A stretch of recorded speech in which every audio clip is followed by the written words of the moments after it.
Hey y'all, check it out. There's all 100 of the Matchbox mainlines in the 70th anniversary packaging. This will be all the ones available for 2023. I managed to get all of them this year, kind of. So let's get into that. And when I mean kind of, I got all the ones that there are to be got. So I'm just showing you all real quick. I got them all lined up consecutively, all the way down. SpaceX, we'll talk about that briefly. And you can see up here, there's the number 9 Jeep Avenger. Go all the way down. There's the number 19, 34 Ford Coupe. All of them. I got all 100. All 100 of them. Or do I? I think we might have a few holes. We'll talk about that. One of the holes is right here. There's our number 73 Opel Kadett that I talked about when I was in the mountains last week. There's the number 75 Polaris Ranger. And you notice there's no number 74. And there's never going to be a number 74. How about that? So they're going to come out with a yellow Koenigsegg, which would be this casting. And they're going to call it number 74 online. But there's really no published catalog. So typically and I learned that this year, typically what Matchbox is supposed to do is if they skip a number and they don't get in the same model year, they don't put a number on the package. You see there's a Toyota Hilux, number 94, in 70th packaging. Here's one that's not in 70th packaging. There's no number on it. We'll get to that in a minute as well. So one other notable mistake they've done though is, and this is something that if they'd have just put a different number on it, they'd have a complete set. So here's our number 8, number 41 Plymouth. A really nice model, by the way. I really like that one. And here's the SpaceX capsule. Now, they issued this as a main line, and the only way I got this is I had to buy a case. I'll be honest with you, the last 3 cases I had to buy online because I really didn't think I was going to get all 70 this year. I have gone through Tennessee, Georgia, Florida, and all over North Alabama, and they definitely had supply chain issues, at least in the South, for whatever reason this year. But anyway, I got this in the case, and I thought, oh, there's no number on it. It is in 70th packaging, but it shows number 8 of 100.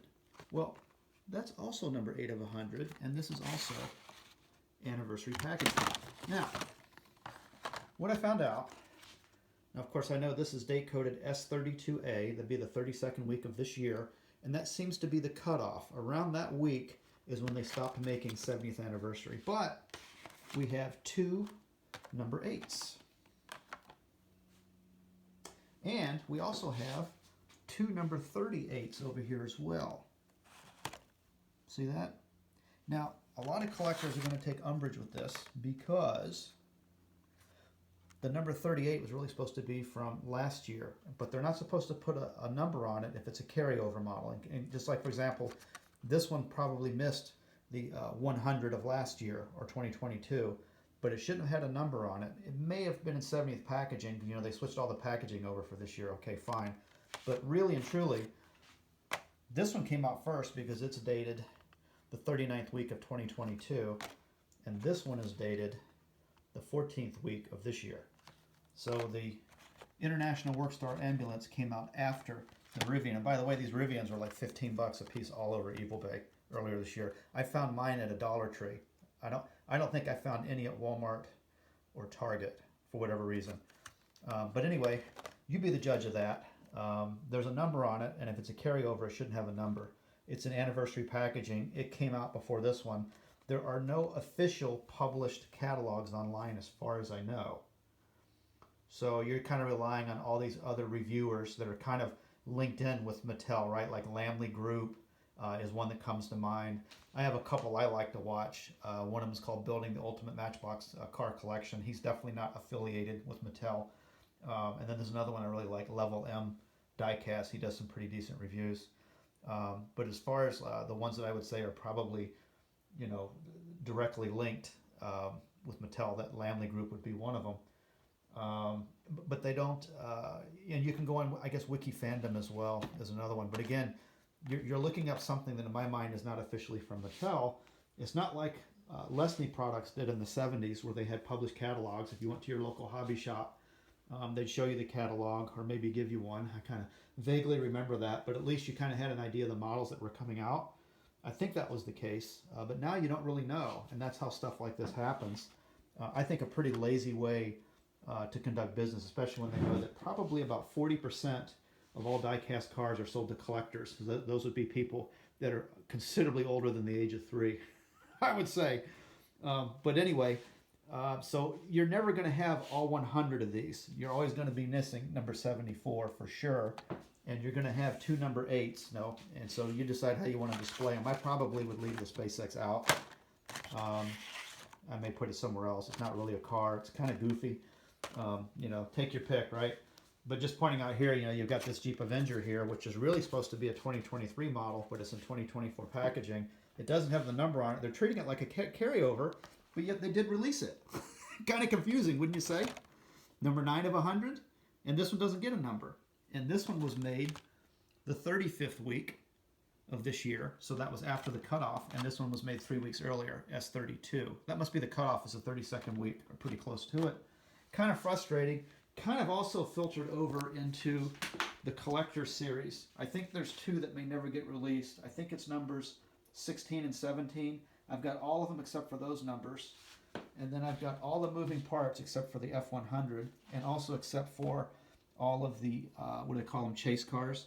So numbers 51 through 54 are the chase models, of which I've ordered a couple cases of moving parts this year as well. I was having trouble finding all of them. I have yet to see a chase car on the pegs or in a case. So as far as I'm concerned, it's really collect all 50, and I'm not going to pay what the scalpers are asking for on eBay or however they come by them. Don't really care if they're so great. I guess they could put them on their shelves. I don't know. But anyway, that's my take on this. You really could not get all of any of these this year, except for, I think, the moving parts. I think they're, well, of course, you know, negating the chase vehicles, right? I guess unless you want to pay some exorbitant price. So you never really get all of them, I guess is my point. And particularly here, very frustrating, right? There's never going to be a number 74 in between these 2 models. But they have some really nice models nonetheless. Definitely there's some in here that really shine. I really like the convertible. That was a really cool one. The AMC Eagle. Pretty cool. I remember when those were new. 57 Ford, really nice replica. That really looks realistic. Pretty interesting how you have some of them that are kind of clubby and, you know, looks like something you'd give a 2-year-old or a 3-year-old. And you have some of them that wouldn't look out of place in your collection. Kind of neat. So they kind of offer something for everybody. Pretty cool. Just some minor criticisms, right? I think they could do a better job with things like that, with the numbering. I think not very professional in my opinion. But again, I'm probably a little critical on stuff like that. That's just kind of the way I am. I'm kind of I like things to be in order. But anyway, thanks for watching, and we'll do some reviews on these later on this winter. I'll do some unboxing. I think I got pretty much doubles of everything here. Some of them may not be in anniversary packaging. Those will probably be the ones I open. No big deal. But anyway, thanks for watching. Hit like and subscribe. I do a lot of cool stuff. Mostly repair videos, but you know, my love of cars, I do really enjoy collecting the little die-cast ones, and they're not near as back-breaking to work on either. Definitely not to change oil on them. Anyway, hey, we'll talk to y'all later. Take care. Bye.